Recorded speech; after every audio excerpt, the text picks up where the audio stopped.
Good morning, student. Today we are going to see the new lesson called International Economics, Chapter 7.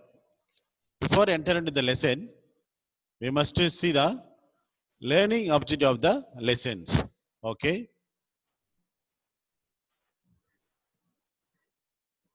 Wait a minute. I'll start the slide. So good. Okay.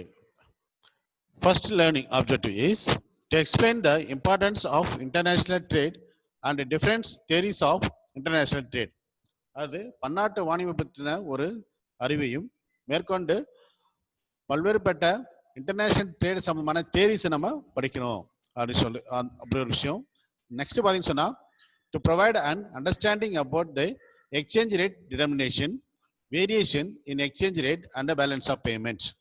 Third one is the to provide and insight into FDI and trade. These are the learning objective of this lesson. Next we move to the lesson. Meaning of international economics. Meaning of international economics. The subject international economics evolved from the simple theory of international trade, was formulated to answer a few basic questions. அதாவது இந்த international trade என்ற ஒரு விஷயம் பார்த்தீங்கன்னா இது ஒரு எக்கனாமிக்ஸ்ல இது ஒரு வகையான இது ஒரு பிரான்ச் ஆஃப் சப்ஜெக்ட். ஸோ இது பார்த்தீங்கன்னு சொன்னா இதுல இருந்து இது எப்படி ஃபார்முலேட் ஆன்னு வச்சுங்களேன், சிம்பிள் ஒரு சில ஒரு கொஸ்டின்ஸ் பேசிக் கொஸ்டின் ஆன்சர் பண்றதுக்காக தான் இந்த இன்டர்நேஷனல் ட்ரேட்ன்ற ஒரு விஷயம் நம்ம பேசப்படுறது. அதாவது the subject first originated in Western Europe on account of increasing importance of foreign trade in that part of the world. அதாவது உலக நாடுகளுக்குள்ள பல்வேறுபட்ட வாணிப தொடர்புகளை ஏற்படுத்துவதற்காகவும் ஐரோப்பா கண்டத்திலிருந்து உருவான பல்வேறுபட்ட தொழில் புரட்சிகள் மூலமாகவும் நம்ம என்ன பண்றோம்னு சொன்னா இது பேசிக்கா பாக்குறோம். The contribution of classical economics, அதாவது இந்த எக்ஸ்பிளனேஷன் ஆஃப் இன்டர்நேஷனல் எக்கனாமிக்ஸ் சொல்லக்கூடிய இல்லையா, அதை பார்த்தீங்கன்னு சொன்னா அந்த கிளாசிக்கல் எக்கனாமிக்ஸ் கான்ட்ரிபியூஷன் அதிகமா இருக்கு. மேக்ஸிமம் பார்த்தீங்கன்னு சொன்னா அது இந்த classical economics like Adam Smith, David Ricardo, FW Taussig, Haberler and JS Mill and Bela Balassa shaped. These people are shaped the subject matter into the international economics. இவங்க என்ன பண்றாங்க, அந்த பன்னாட்டு வாணிபம் அப்படின்ற விஷயத்த வந்து ஒரு இன்டர்நேஷனல் எக்கனாமிக்ஸ் ஒரு சப்ஜெக்டாவே இவங்க என்ன பண்ண ஒரு ஷேப்பை கொண்டு வந்திருக்காங்கன்னு சொல்லலாம். ஓகேங்களா. மெயினா நம்ம இன்டர்நேஷனல் எக்கனாமிக்ஸ் என்ன பார்க்கணும்னு சொன்னா, so international economics studies the entire range of international economic transaction that consisting of not only trade in goods and service but also capital flow, technological transfer, the rate of exchange, balance of payment and issues relating to the tariff, protection, free trade, investment flow. அதாவது investment flow, அதாவது foreign investor வராங்களே அது சொல்றாங்க. Role of physical and monetary policies pursued by individual countries. ஒவ்வொரு நாடும் பன்னாட்டு வாணிபத்தில் சம்பந்தமாக எந்தெந்த விஷயத்தை சொல்லியிருக்காங்க அப்படின்னு சொல்லிட்டு நம்ம இந்த லெசன் நான் படிக்க போறேன். ஸோ அதுதான் நம்ம இந்த ஸ்லைட்ல கொடுத்துருக்குறோம் ஷார்ட்டா. சரிங்களா. அது எகைன் அதை படிக்கிறோம் பாருங்க. So like that wait a minute. So, international economics studies the entire range of international economic transaction that consist of not only trade in goods. அதாவது பொதுவா இன்டர்நேஷனல் ட்ரேடுன்னு சொன்னாலே நம்ம என்ன பண்ணோம், பொருட்களை ஏற்றுமதி பண்றது இறக்குமதி பண்றது தான் பார்ப்போம். ஆனா ஒரு ட்ரேடு பார்த்து சொன்னீங்க, ஒரு பொருட்களை மட்டும் ஏற்றுமதி இறக்குமதி நடக்கிறது இல்லை, அங்க அதையும் தாண்டி கூட்ஸ் அண்ட் சர்வீஸ் இருக்குவாங்க. சர்வீஸ் இருக்குங்களா, அப்போ அது உதாரணமா ஒரு டாக்டர் இங்க படிச்சுட்டு அவரு வெளிநாட்டுக்கு வேலைக்கு போவாரு, இல்ல வெளிநாட்டு ஒரு சயின்டிஸ்ட் படிச்சுட்டு நம்ம நாட்டுக்கு வேலைக்கு வராங்க. இந்த மாதிரி பீப்புளோட சர்வீஸ் இல்லையா, அது குட்ஸ் மட்டும் இல்ல, பிசிக்கல் குட்ஸ் இல்லாம மென்டல் எபிலிட்டியும் டிரான்சாக்ஷன் ஆகுது. அதான் குட்ஸ் அண்ட் சர்வீஸ் சொல்றாங்க. லேபர்ஸ் சம்டைம் லேபர்ஸ் என்ன பண்ணாங்க, வெளியில போயிட்டு வருவாங்க. ஸோ இதெல்லாம் பார்த்தீங்கன்னு சொன்னா இது இன்டர்நேஷனல் எக்கனாமிக்ஸ்ல நம்ம வந்து படிக்கிறோம். பட் ஆல்சோ இது மட்டும் இல்லாத குட்ஸ் அண்ட் சர்வீஸ் மட்டும் இல்லாம கேபிட்டல் ஃப்ளோ, ஒரு நாட்டுக்கு தேவையான நிதி ஆதாரங்கள், ஃபினான்ஷியல் சப்போர்ட் என்ன பண்றோம், அது டிரான்சாக்ஷன் ஆயிட்டு இருக்கு. Capital flow, technology transfer. இப்போ டெக்னாலஜின்னு வச்சுக்கேன், அப்போ நான் யூஸ் பண்ணிட்டு இருக்கிற செல்போனாக இருக்கட்டும், ஆண்ட்ராய்டாக இருக்கட்டும், நம்ம யூஸ் பண்ண நிறைய கம்ப்யூட்டர் விஷயம்லாம் பார்த்தீங்கன்னா ஸோ நம்ம நாட்டில் அதை டிஸ்கவர் பண்ணது கிடையாது. ஸோ வெளிநாட்டில் இருந்து நம்ம என்ன பண்றோம், வாங்கியிருக்கோம். அதே மாதிரி நம்ம நாட்டில் இருந்து டிஸ்கவர் பண்ண சில டெக்னாலஜி வெளிநாட்டுக்கு போயிட்டு இருக்கோம். So between the mutual understanding between the two countries இந்த இன்டர்நேஷனல் எக்கனாமிக்ஸ்ல நம்ம வந்து இதையெல்லாம் டிரான்சாக்ஷன் பண்ணியிருக்கிறோம். அது மட்டும் இல்லாமல் the rate of exchange எக்ஸ்சேஞ்சுனா அதாவது நம்ம நாட்டிலேருந்து எவ்வளோ பொருள் அனுப்புகிறோம் அதோட ரேட் என்ன, வெளிநாட்டிலேருந்து எவ்வளோ பொருள் நம்ம இம்போர்ட் பண்ணிக்கிறோம் அதோடைய ரேட் என்ன, அதை நான் பார்க்குறோம். கண்டிப்பாக அதனுடைய ஃபேவரபிளாக தான் எல்லா நாடும் எதிர்பார்ப்பாங்க. Next balance of payments. So இதுவும் எக்ஸ்சேஞ்சுன்றது ஒரு முறையில் same. And also issues related to tariff. அது ஒரு நாடு ஏற்றுமதி பண்ணுதுன்னு சொன்னால் இறக்குமதி பண்ணிக்கிட்ட நாடு அந்த பொருள் இறக்குமதி பண்றதுக்கான டேரிஃப் வரி விதிப்பாங்க இல்லையா, அந்த வரியை பொறுத்தும் இந்த சக்சஸ் ஆஃப் இன்டர்நேஷனல் ட்ரேட் இருந்துட்டு இருக்கு. ஆக்சுவலா இந்த டேரிஃப் சம்பந்தமான நிறைய பிரச்சனை நம்ம வந்து பிஃபோர் இண்டிபெண்டன்ஸ் அது பிரிட்டிஷ் பீரியட்ல நம்ம நிறைய பார்த்துருப்போம். 10th நீங்க ஹிஸ்டரியில் படிச்சிருப்பீங்க இல்ல. நெக்ஸ்ட் வந்து ப்ரொடெக்ஷன் பாதுகாப்பு, அது ட்ரேடுக்கான பாதுகாப்பு. நெக்ஸ்ட் பார்த்தீங்கன்னா ஃப்ரீ ட்ரேட். ஃப்ரீ ட்ரேட்னா without any restrictions, barrier on the transaction of goods and services சொல்லுவாங்க. அதாவது பொருட்களும் பணிகளும் ஒரு நாட்டு இன்னொரு நாட்டுக்கு போயிட்டு வர்றதுக்கான இடையில எந்த தடை இருக்கக்கூடாது. ஸோ தடை இருக்கக்கூடாதுன்னு சொன்னா நிறைய இன்ஸ்டிடியூஷன் அது சம்பந்தமான நிறைய mutual understanding agreement between the கண்ட்ரீஸ்க்குள்ள இருக்கும். இல்லை இன்டர்நேஷனல் ஒரு ஏஜென்சி என்ன பண்ணுவாங்க, they will take care of the problems. ஓகேங்களா, இதை பத்தி நம்ம என்ன பண்றோம் அந்த லெசன் நம்ம படிக்க போறோம். அது மட்டும் இல்லாம இன்வெஸ்ட்மெண்ட் ஃப்ளோ பாத்தீங்களா, இன்னைக்கு இந்தியாவிலே பாத்தீங்கன்னு சொன்னா நிறைய மோட்டார் கார் பார்த்தீங்கன்னு சொன்னா இன்னைக்கு வெளிநாட்டு கம்பெனிகள் வந்து இந்தியாவில் இருந்துட்டு இருக்கு. ஸோ அதெல்லாம் பார்த்தீங்கன்னா இன்வெஸ்ட்மெண்ட் ஃப்ளோ சொல்லுவோம். அது மட்டும் இல்லாமல் நிறைய ஃபேக்ட்ரிஸ் வெளிநாட்டு முதலாளிகள் வந்து நம்ம நாட்டில் இன்வெஸ்ட் பண்ணி என்ன பண்றாங்க, இன்வெஸ்ட் பண்ணி ஃபேக்ட்ரிஸ் ரன் பண்ணிட்டு இருக்காங்க. ஸோ அது பார்த்தா இன்வெஸ்ட்மெண்ட் ஃப்ளோன்னு சொல்லுவாங்க. அது மட்டும் இல்லாமல் ஒரு நாட்டுடைய role of physical and monetary policy pursued by individual countries. ஒரு நாடு அந்த நாட்டுடைய நிதி மற்றும் பணவியல் கொள்கைகள் எந்த அளவுக்கு முன்னெடுத்து செல்லுது, எந்த அளவுக்கு பாதுகாக்குது அப்படின்றத பொறுத்து நாம் என்ன பண்றோம் இந்த லெசன்ல படிக்கிறோம். ஸோ அந்த பிசிக்கல் கொள்கையும் பிளஸ் மானிட்டரி கொள்கையும் அடிப்படையாக வைத்து தான் the success of the what international economics, international trade வந்து நடக்கும்னு சொல்லுவாங்க. ஓகேங்களா, next you can to see the just ஒரு சிம்பிளா ஒரு பாருங்களேன், exchange of goods and services between 2 or more countries. சிம்பிளா சொல்லலாம் வாட் இஸ் இன்டர்நேஷனல் எக்கனாமிக்ஸ் அப்படின்னு கேட்டா சிம்பிளா சொல்லலாம். பட் இது மட்டுமே பார்த்தீங்கன்னா ஒரு டாப்பர் ஸ்டூடெண்ட்டுக்கு, ஒரு நல்ல இன்ஃபர்மேஷன் நிறைய வேணுன்ற ஸ்டூடெண்ட்டுக்கு இந்த கீழே சொல்ல அந்த 4 லைன் மட்டும் படிச்சா போதாது. மேபி அதை நீங்க என்ன பண்ணலாம் 2 மார்க் லைன்ல ஒரு ஹிண்ட் மாதிரி படிக்கலாம். இருந்தாலும் what is transacting between the 2 or more countries நம்ம தெரிஞ்சுக்கணும். ஓகேங்களா, ஸோ அதான் அந்த மீனிங்ல இந்த பேராகிராஃப் கொடுத்துருக்கேன். நெக்ஸ்ட் பார்த்தீங்கன்னு சொன்னா so subject matter of international economics. இந்த இன்டர்நேஷனல் எக்கனாமிக்ஸ்ல மெயினா நம்ம என்ன இதை பத்தி டிஸ்கஸ் பண்ண போறோம், what is the subject matter that we are going to discuss in the what the subject. First பாத்தீங்கன்னு சொன்னா அது subject matter of international economics including large number of segment which are classified into the following parts. இதுல நிறைய விஷயங்கள் இருக்கு, அதை கீழே சொல்ற அந்த பார்ட்ல நம்ம ஒரு 4 சப்ஹெட்டிங் இருக்கு. அந்த சப்ஹெட்டிங் நம்ம வந்து சப்ஜெக்ட் மேட்டரா நம்ம படிக்க போறோம். First one is the so pure theory of trade, pure theory of trade. So next one is the what policy issues, அது இன்டர்நேஷனல் சம்பந்தமான பாலிசி அது சம இஷ்யூஸ் பண்றது. நெக்ஸ்ட் வந்து பாத்தீங்கன்னா international cartels and trade bloc அப்படின்னு சொல்லுவாங்க. ட்ரேட் பிளாக்ன்றதை நம்ம எக்ஸ்பிளைன் பண்ணுவோம் நம்ம. நெக்ஸ்ட் பாத்தீங்கன்னு சொன்னா what international financial and regulatory institution, பன்னாட்டு நிதி நிறுவனங்களுடைய மற்றும் அதை கட்டமைப்பு ஒருங்கிணைப்புன்னு சொல்லலாம். ஓகேங்களா, so these are the subject matter that we are going to discuss under this lesson. Okay, now we're going to see one by one what is pure theory trade.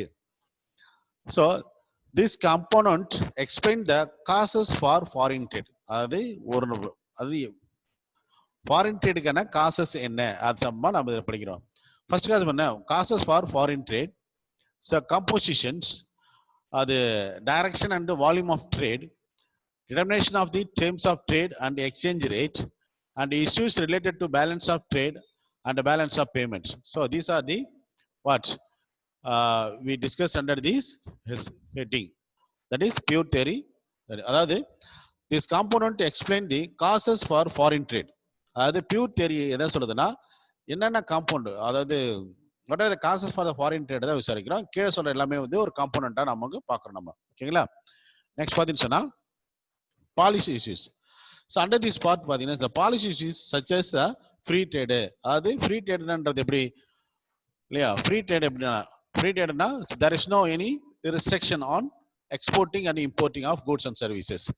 இப்போ இது எப்படி free trade இருந்துச்சுன்னா எந்த நாடும் suppose between 2 countries-குள்ள ஒரு mutual understanding agreement போட்டுட்டாங்கன்னு சொன்னா அந்த 2 நாடுகளும் தன் நாட்டில் உபரியா இருக்கின்ற பொருட்களை ஏற்றுமதி பண்ணுவதும் பற்றாக்குறை இருக்கிற பொருட்களை அது இறக்குமதி செய்வாங்க. அதாவது what are the goods they feel surplus they want to export in to the other countries. At same time import பண்ணும்போது ஸ்கேர்சிட்டி, எந்தெந்த பொருளை ஸ்கேர்சிட்டியா ஃபீல் பண்றாங்களோ அந்த பொருள் என்ன பண்றது, இம்போர்ட் பண்ணிக்கலாம், வெளிநாட்டுல இருந்து வெளியே வாங்கிக்கோங்க. அதான் வந்து பார்த்தீங்கன்னா சிம்பிளா சொன்னா எக்ஸ்போர்ட் அண்ட் இம்போர்ட்னு சொல்றது.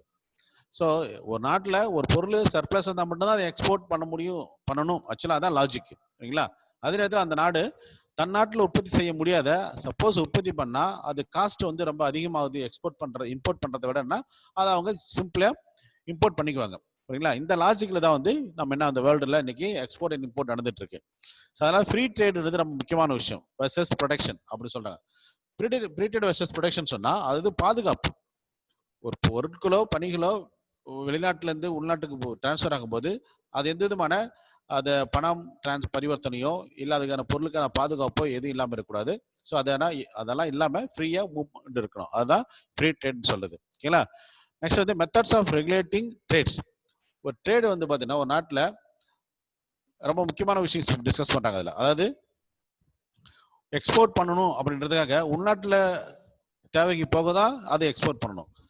அதை விட்டுட்டு எக்ஸ்போர்ட் பண்ணா நிறைய பணம் ஏர்ன் பண்ணலாம், ப்ராஃபிட் நிறைய வரும் அப்படின்னு சொல்லிட்டு உள்நாட்டு தேவையை பூர்த்தி செய்யாமலே எக்ஸ்போர்ட் பண்றதுன்றது நாட் குட், ஓகேங்களா? அதே நேரத்தில் இம்போர்ட் பண்ணும்போது ஒரு விஷயத்தை நம்ம கண்ட்ரோல் ஆக்சுவலா மானிட்டர் பண்ணணும். அப்படின்னு என்னன்னு பாத்தீங்கன்னு சொன்னா, இம்போர்ட் பண்ணும்போது அதே பணியை இல்ல அந்த வேலையை செய்யக்கூடிய பொருட்கள் உள்நாட்டில் உற்பத்தி பண்றாங்க இல்லையா, அதோட உற்பத்தி பாதிக்கப்படக்கூடாது. ஸோ இதுதான் நம்ம என்ன பண்றோம். உதாரணமா கம்ப்யூட்டர் எடுத்துக்கலாம். கம்ப்யூட்டர் வந்து வெளிநாட்டுல இருந்து நம்ம இம்போர்ட் பண்றோம்னு வச்சுக்கலாம். பட் நம்ம நாட்டிலே கம்ப்யூட்டர் உற்பத்தி பண்ற நிறுவனம் இருந்துச்சுன்னா உள்நாட்டு உற்பத்தியை அந்த இம்போர்ட் எக்காரணத்துக்கு கொண்டு பாதிக்கக்கூடாது. ஸோ இது மேல ரெகுலேஷன் ஒரு விஷயங்கள் இருக்கலாம். நெக்ஸ்ட் வந்து capital and technology flow. Capital and technology ஃப்ளோன்னு சொன்னா ஒரு நாட்டுல பணம் பற்றாக்குறையின் காரணமாகவும் ஒரு சில விஷயங்கள் வந்து செய்ய முடியாமல் இருக்கலாம். உதாரணமா வேர்ல்டு பேங்கோடைய கிரெடிட்டா, வேர்ல்டு பேங்க்ல இருந்து நம்ம லோன் வாங்கி தான் என்ன பண்றோம், கடன் வாங்கி நிறைய ரோடு போட்டிருக்கோம். அந்த ரோடு வந்து பார்த்தீங்கன்னா light by the support of World Bank financial. அதில் கடன் வாங்கி போட்டிருப்பாங்க. அதை டோல்கேட் வச்சு கலெக்ட் பண்றதா அது ஒரு ரீபேமெண்ட் ஆஃப் மெத்தட் அது இல்லையா. அது மாதிரி கேபிட்டல் ஃப்ளோ ஒரு இன்சஃபிஷியண்டா இருக்கும்போது ஃபினான்ஷியல் சப்போர்ட் வெளிநாட்டுல இருந்து அந்த ஃபினான்ஷியல் சப்போர்ட் பண்றது வந்து கேபிட்டல் ஃப்ளோன்னு சொல்லுவாங்க. நாட் ஓன்லி மணி, கேபிட்டல்னா மணின்னு அர்த்தம். பணம் மட்டும் ஒரு நாட்டில் இன்னொரு நாட்டுக்கு வரது இல்லை, டெக்னாலஜியும் வந்துட்டு இருக்கு. இப்போ நம்ம யூஸ் பண்ணிக்கிற செல்போனு, யூஸ் பண்ற லேப்டாப்பு, நிறைய விஷயங்கள் அது மிஷினரிஸ் நிறைய விஷயம் பார்த்தீங்கன்னு சொன்னா நம்ம நாட்டில் இன்வென்ஷன் பண்ணது கிடையாது, அது வெளிநாட்டோட இன்வென்ஷன். அந்த தொழில்நுட்பத்தை நம்ம வாங்குறோம். தொழில்நுட்பம்னா நாட் ஓன்லி பிசிக்கல் குட்ஸ், சில மென்டல் எபிலிட்டிஸ், அதாவது அறிவுபூர்வமாக கண்டுபிடிச்ச சில விஷயம், மெடிசன், அது மட்டும் இல்லாமல் சில சிந்தனைகள், புக்கு, ஆர்டிகல்ஸ், இந்த மாதிரியான விஷயங்கள் நம்ம வாங்குறோம். ஸோ டெக்னாலஜிக்கல் ஃப்ளோ அப்படின்னு சொல்லுவாங்க இந்த விஷயத்தை, ஓகேங்களா? நெக்ஸ்ட் பார்த்தீங்கன்னா யூசஸ் ஆஃப் டாக்ஸேஷன். அதாவது யூஸ் ஆஃப் டாக்ஸேஷன் சொன்னா இது டேரிஃப் நம்ம பார்த்தோம்ல நம்ம ஃபர்ஸ்ட் பேராகிராஃப்ல, அந்த மாதிரி ஒரு டாக்ஸ் பொறுத்து தான் இருக்கு. உதாரணமா எக்ஸ்போர்ட் கம்பெனிக்கு டாக்ஸ் ஃபேவரபிள் இருந்துச்சா that will help the people to export more. Export பண்ண அதிகம் பண்ண இருந்ததுன்னா அது will earn the foreign exchange. ஒரு பொருள் அதிகமாக எக்ஸ்போர்ட் ஆச்சுன்னா அது என்ன பண்ணும், அந்நிய செலாவணியை ஈட்டு வரும்னு சொல்லுவாங்க. அதனாலதான் மேக்சிமம் என்ன பண்ணுவாங்க, எக்ஸ்போர்ட்டை எல்லா நாடுகளையும் என்டர்டெயின் பண்ணுவாங்க. ஏன்னா எக்ஸ்போர்ட்டை என்டர்டெயின் பண்ணும்போது அது பேலன்ஸ் ஆஃப் ட்ரேடில் நம்ம வந்து ஃபேவரபிளா வர்றதுக்கான சிச்சுவேஷன். எல்லா நாடுமே தன் நாட்டு பொருட்களை வெளிநாட்டில் விற்கணும்னு தான் எக்ஸ்போர்ட் பண்ண தான் விரும்பாங்க ஒழிய இம்போர்ட் பண்ணிக்க விரும்ப மாட்டாங்க.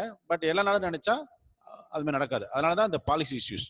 ஸோ நம்ம எவ்வளோ குவான்டிட்டி பொருளை ஏற்றுமதி பண்ணணும், எவ்வளோ குவான்டிட்டி பொருளை இறக்குமதி பண்ணன்றதுல இந்த பாலிசி நம்ம எடுக்கிறோம் நம்ம, ஓகேங்களா?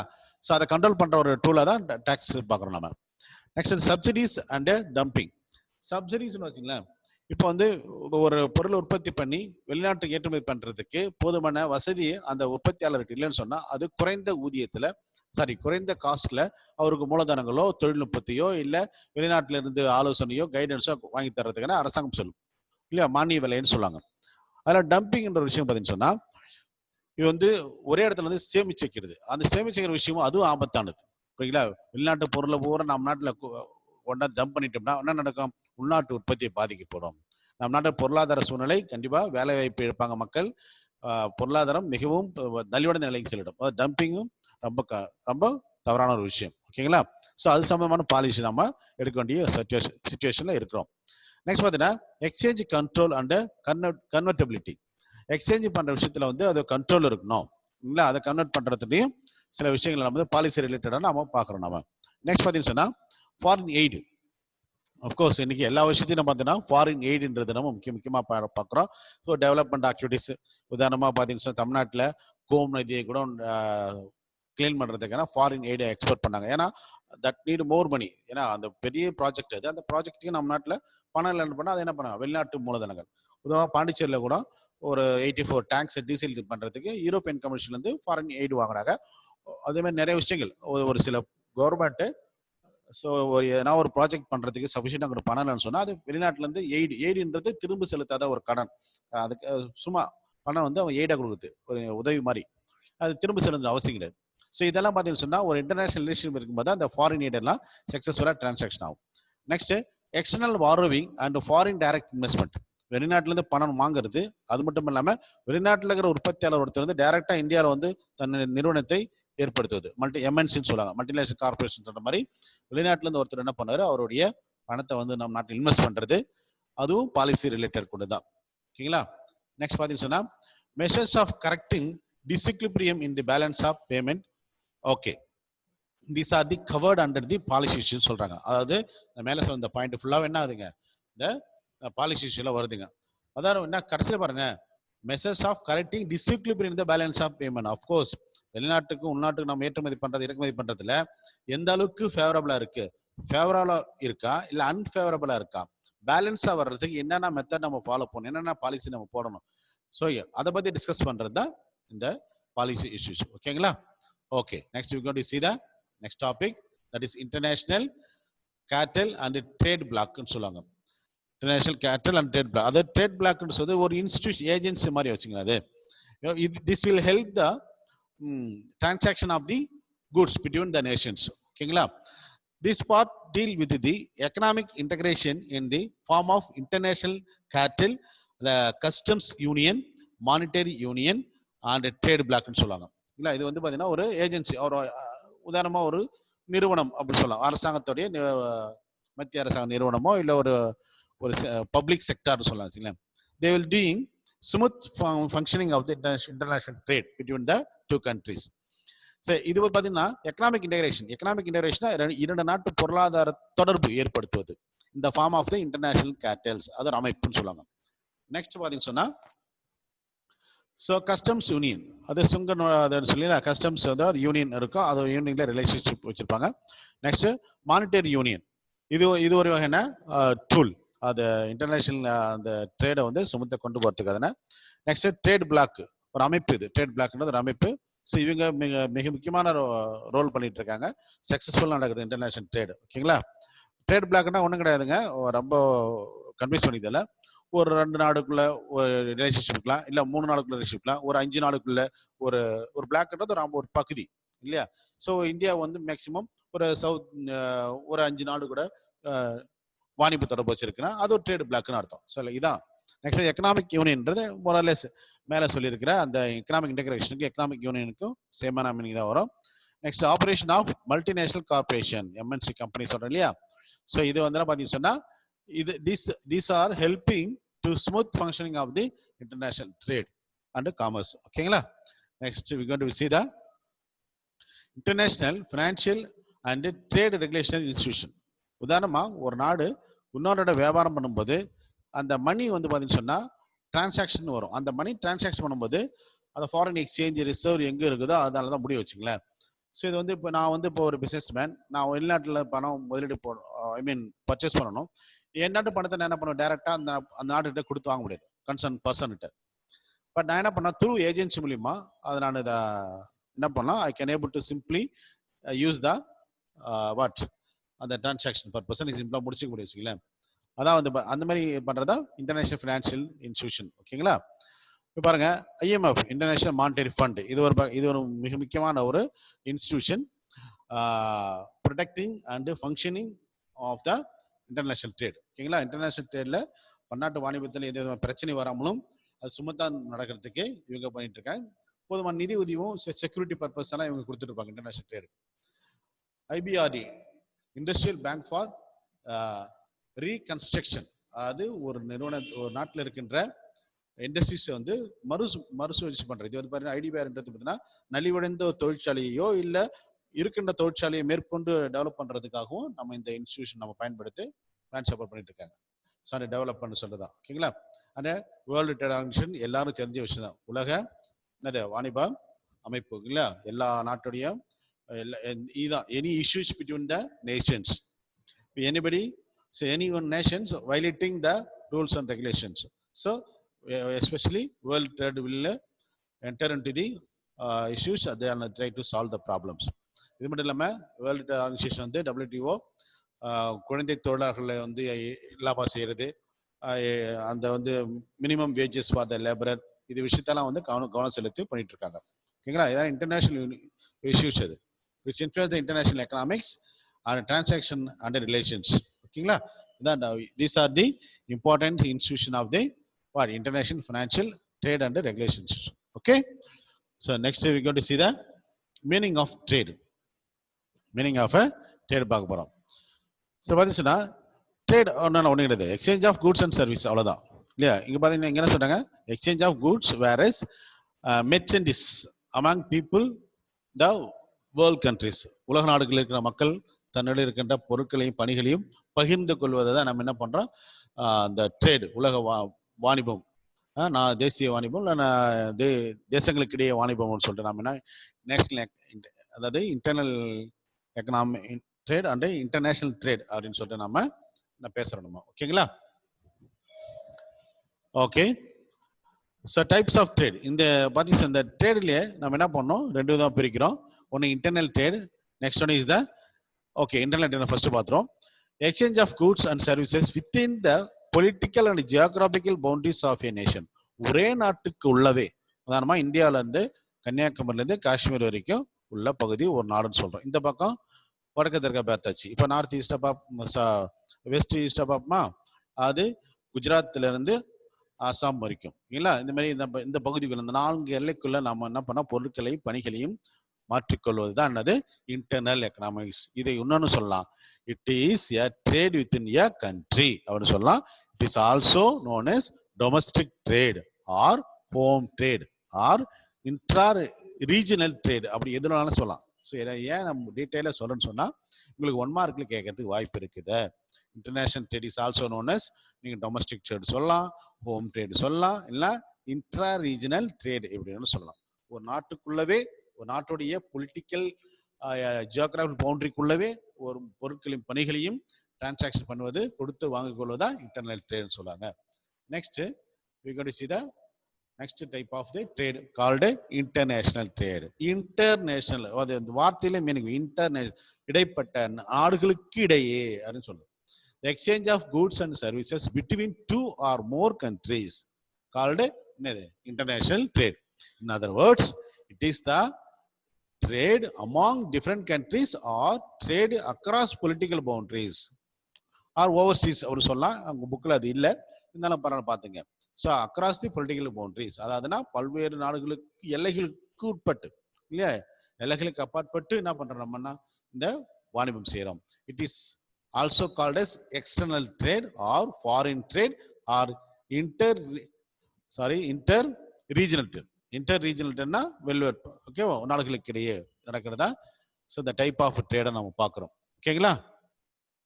ஸோ இந்த இந்த இன்டர்நேஷனல் ட்ரேட் இன்டர்நெட் ட்ரேட் இந்த 2 மார்க் கொஸ்டின் உங்களுக்கு கேட்கறதுக்கு நிறைய வாய்ப்பு இருக்கு. ஸோ வாட் இஸ் ட்ரேட்னு கேட்டாங்கன்னா ஒரு 3 மார்க் கொஸ்டின் 5 மார்க் கொஸ்டின் கேட்டாங்கன்னா நீங்கள் international what is trade international கொடுத்துட்டு அதுக்காக த ட்ரேட் கிளாஸிஃபைட் இன்டு 2 டைப்ஸ்னு எழுதிட்டு அதை வாட் ஆர் தேன்னு சொல்லிட்டு internal trade international trade and then you go for the answering what is internal trade and what is the internal ட்ரேட்னு சொல்லிட்டு நீங்கள் என்ன பண்ணலாம், கிளாஸிஃபை பண்ணி அழகாக நீங்கள் பதில் சொல்லலாம். ஓகேங்களா. ஸோ இந்த ஸ்லைடை வந்து சஃபிஷியன்ட் டைம் நான் வச்சிருக்கிறேன் அப்படியே. This will help you to learning because this is பேசிக். இந்த பேசிக் நீங்கள் புரிஞ்சுக்கிட்டீங்கன்னா தான் அப்போ நம்ம என்ட்ரு ஆகி நம்ம போகிறதுக்கு லெசனுக்குள்ளே டீப்பாக என்ட்ரு ஆகிறதுக்கு இது ஹெல்ப்ஃபுல்லாக இருக்கும். ஓகேங்களா. Next we going to see the what difference between internal trade and international trade. இப்போ நான் மேலே சொல்லி அது சிம்பிளாக பார்த்தோம், இது டிஃப்ரென்சேஷன் பார்க்க போகிறோம். ஆக்சுவலாக வாட் இஸ் எக்ஸாக்ட்லி இன் ஒரு புக், அந்த புக்கை அப்படியே நான் காப்பி பண்ணியிருக்கிறேன். ஏன்னா இதை குறைச்சிட்டோன்னு சொன்னால் that sometimes that will not give full meaning, அதாவது கரெக்டாக கொடுத்துருக்கேன். First internal trade and international trade. ஒவ்வொரு பாயிண்டா பார்ப்போம். Trade takes place between different individual and firm within the same nation. இதான் முக்கியமானது.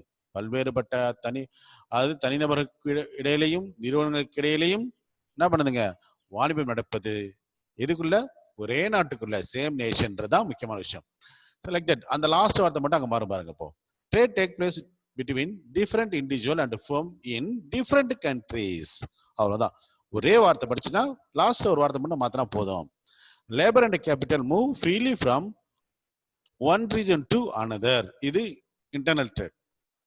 But labor and capital do not move easily from one nation to another. Of course, நாம இங்கிருந்து China போக முடியாது ஈஸியா, இங்கிருந்து நம்ம பூட்டான் போக முடியாது, இருக்கலாம். பட் இருந்தாலும் கூட மூவ் பண்ண முடியாதுன்றது கிடையாது. சம் ரெஸ்ட்ரிக்ஷன் உண்டு. விசா, பாஸ்போர்ட் அப்படின்ற சில விஷயம், ஒர்க் ஆர்டர், அது மாதிரி பர்பஸ்ஃபுல்லா தான் நம்ம என்ன பண்ண முடியும், நம்ம வந்து மூவ் பண்ண முடியும்.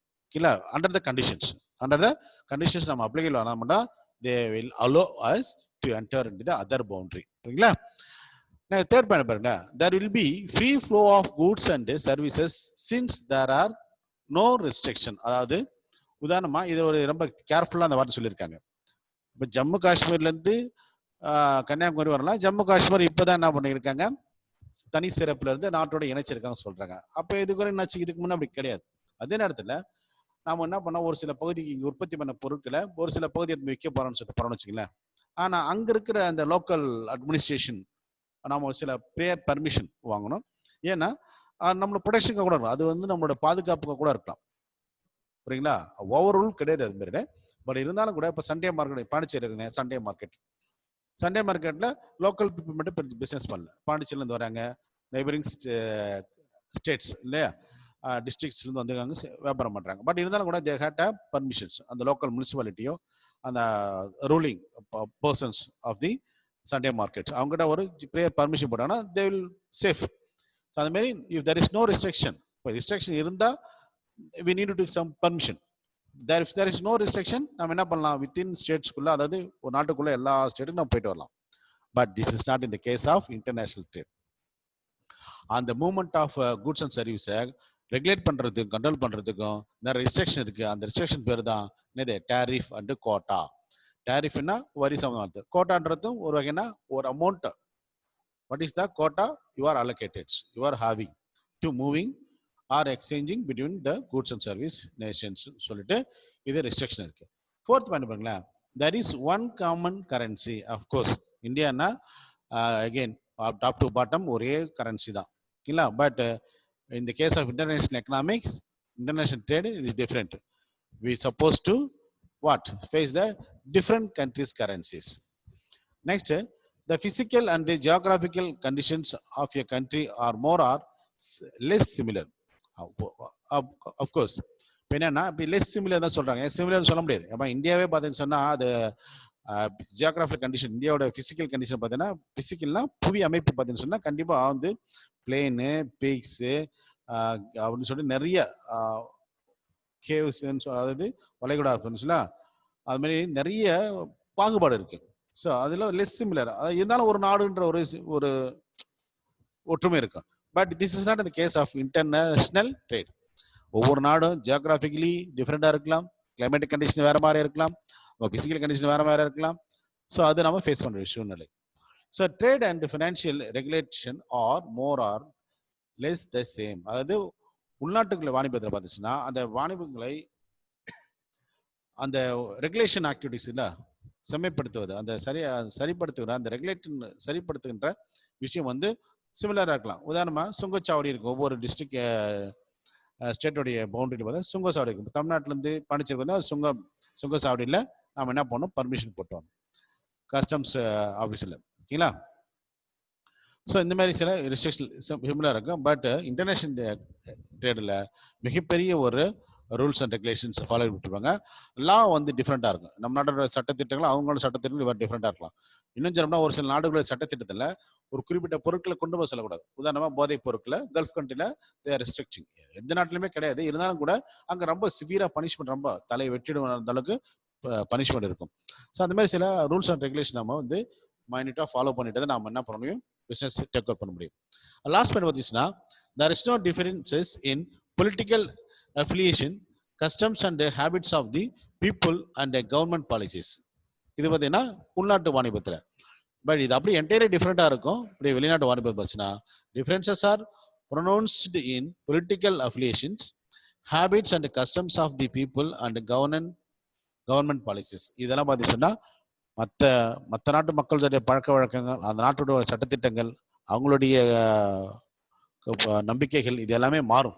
ஸோ இதுக்கெல்லாம் வந்து ஒப்பிட்டு பண்ணாதான் நம்மளால we can able to successfully take over the international trade. ஓகேங்களா? So this is the basic difference between the internal and the international trade. Okay, with that I conclude the today class.